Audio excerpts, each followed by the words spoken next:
ఎందుకమ్మా నిన్ను నువ్వే శిక్షించుకుంటున్నా?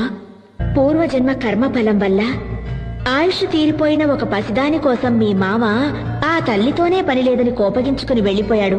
మరి మిమ్మల్ని ఆ తల్లి ఎలాగమ్మా కాపాడుతుంది? ఏంటమ్మా నువ్వు మాట్లాడేది? మా మామయ్య గారేదో కోపంలో దేవుళ్లే లేరని వెళ్లిపోయినంత మాత్రాన ఆ దేవి మమ్మల్ని కాపాడకుండా పోవాలా? ఆవిడ శాంత స్వరూపిడా లేక రాక్షసా?